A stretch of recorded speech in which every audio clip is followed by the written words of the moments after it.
This is a 70-pound pit bull who wears pajamas, refuses to leave the house without his blanket, and runs his entire family like a tiny, dramatic dictator. But there is one person, just one, who can bring this whole tough guy act completely crashing down. And the moment you see who it is, you'll never look at this breed the same way again. You still throwing a temper tantrum? Okay, let me know when you're done, buddy. Oh, okay, yeah, this happens a lot. Welcome to Cairo's official list of grievances for today. Dinner was 3 minutes late, his mom walked into the kitten room without him, and somewhere at some point, someone said the word no. But here's the thing, that's just the warm-up, because there is one specific situation that transforms this dog from mildly offended into a creature who acts like his entire world just collapsed around him. And once you find out what it is, you will not be able to stop laughing. Cairo is a pit bull, 70 pounds of muscle, attitude, and what can only be described as theatrical emotional intelligence, the kind of dog people sometimes cross the street to avoid. The face, the jaw, the build, everything about him signals serious dog. And in a way, that reputation kind of fits Cairo too, just not in the way anyone expects. Because Cairo doesn't bark when he's upset, he doesn't growl, he sulks, he plants himself in a spot, locks eyes with whoever wronged him, and holds that stare until the guilt becomes unbearable. He has mastered the look of a 5-year-old whose birthday cake just got eaten by someone else, deeply betrayed, quietly furious, and absolutely certain that justice will never be served. His mom, Anna Katrina, has been documenting his daily grievances for years now, and what started as a funny little account on the internet has turned into something much bigger, because it turns out the world was desperately waiting to meet a pit bull who wears pajamas. Yes, pajamas.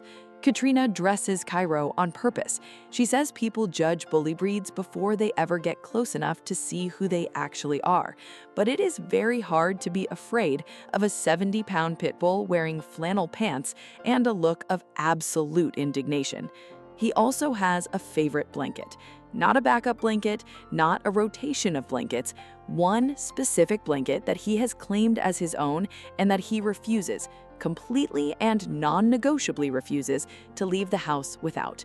If Katrina tries to head out the door while the blanket stays behind, Cairo does not move.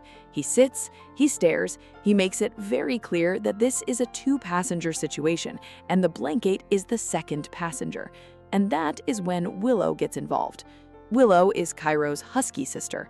She is usually calm, measured, the quiet, steady presence in a household that Cairo runs like a small, chaotic kingdom. But the moment Cairo decides to make the blanket situation a team effort, Willow is suddenly and completely on his side. No questions asked. She jumps in like the two of them rehearsed this, like there was a meeting at some point, and they both agreed, if Cairo goes to battle, we go together. The blanket comes outside. Every time. The blanket always wins. But the blanket, the pajamas, the kitten room drama, that is just Tuesday. Because Cairo has another obsession that sits above all of it, something that the moment it enters the conversation, Cairo goes from comfortably dramatic to completely unhinged with joy: the foster kittens. At some point, Katrina began fostering kittens, small ones, fragile ones, the kind of tiny, delicate creatures that you would absolutely not expect a 70-pound pit bull to be interested in, except with complete and overwhelming gentleness.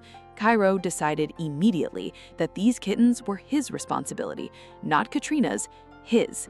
He is their guardian, their protector, their very large and very serious security detail. When Katrina goes into the kitten room, Cairo wants to come. He needs to come. He has a job in there, and he takes it with a level of seriousness that is honestly a little humbling. If the door closes without him, he does not scratch, he does not whine, he sits directly in front of that door in total silence and waits, patient, still, communicating through sheer presence alone that a mistake has been made, and he is prepared to wait however long it takes for someone to acknowledge it. I see you're still watching, but you haven't subscribed yet. Honestly, that stings a little. Hit that subscribe button, because what's coming next is the part that started everything. Now, dinner. Dinner is not casual in this house. Dinner is an event. Cairo monitors the time with the focus of someone who has somewhere very important to be, and if Katrina is even 3 minutes late, he begins the process of making his disappointment known.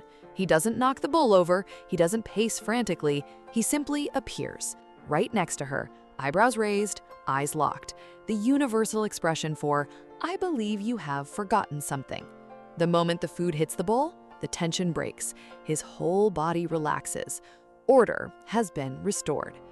And then there's the saliva situation, which Katrina has simply accepted as part of the house's architecture at this point.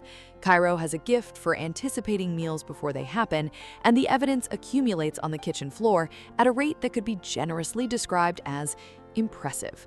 This is a house with rules, Cairo's rules. Katrina is not running this household, she is surviving it. And somehow, every single day, she does it with a smile.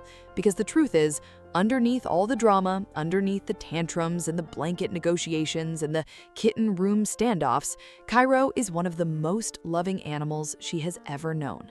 He knows when she's tired. He knows when something is wrong. He doesn't fix it with big gestures. He fixes it by simply being there, warm, heavy, and completely certain that his presence is the solution to whatever the problem is. Most of the time, he's right. Some stories don't need a dramatic rescue or a crisis to be worth telling. Some of the best ones are just about a dog who loves so completely that the people around him can't imagine life before him. But there is one place that matters more than anything else in Cairo's world. One destination that the moment its name is mentioned transforms this dog from a lounging, pajama-wearing, kitten-guarding household monarch into something that can only be described as pure, uncontainable joy. Grandma and Grandpa's house. The second, and we mean the literal second, Katrina says the words, "Do you want to go to Grandma's?" Cairo is off the couch. He's at the door. He is ready. He has been ready. He was somehow ready before she finished the sentence. In the car, he cannot fully settle. He sits upright. He watches the road. He knows the route. He knows exactly how many minutes are left, and his body communicates each one of them. And then they arrive. First comes the couch, Grandma and Grandpa's couch specifically, which Cairo claims immediately and with zero hesitation. This is non-negotiable. This has always been non-negotiable. The couch is his, and everyone in that house understands this. Then comes his favorite part. Grandma has things to do. She has a schedule, she has a list of tasks she fully intends to complete during this visit. Cairo has reviewed this list and has decided with great confidence that none of it is happening today. Her entire day, as far as he is concerned, belongs to him. Her lap is occupied, her attention is occupied, her afternoon is occupied. And somehow, every single time, he is right. Nothing on the list gets done. Grandma doesn't seem to mind. There is a particular kind of bond that forms between certain dogs and certain people that is almost impossible to explain. It isn't about training or routine, it's something quieter than that. Cairo and his grandma have that bond. She sees him for exactly who he is. Not the breed, not the reputation, not the jaw or the muscles, or the look that makes strangers step back. She sees the dog who carries his blanket everywhere, the dog who takes the foster kittens seriously, the dog who sulks when dinner is late and acts like the world is ending when someone says no. She sees Cairo. And Cairo, who has made it his life's work to run this household and manage his grievances and protect his kittens and guard his blanket, Cairo completely falls apart for her. But here is the part that hurts. Sometimes Grandma can't have him over. Her other dogs aren't always ready for company. And when Cairo realizes he's staying home, when it becomes clear that Katrina is leaving and he is not, he doesn't throw a tantrum. He doesn't make noise. He walks to the door. He sits down. And he gives Katrina a look that contains, without exaggeration, every feeling a living creature is capable of at once. You are leaving without me. You know what that place means to me, and you are leaving without me. His whole body says it. And then he stays there, at that door, long after the car is gone. From the outside, it looks ridiculous. A grown pit bull sitting by a door because he didn't get to go to his grandma's house. It looks like comedy. And it is, a little. But take the comedy out of it for just a moment. What you're actually seeing is a dog who loves so deeply that missing one visit feels like a real loss.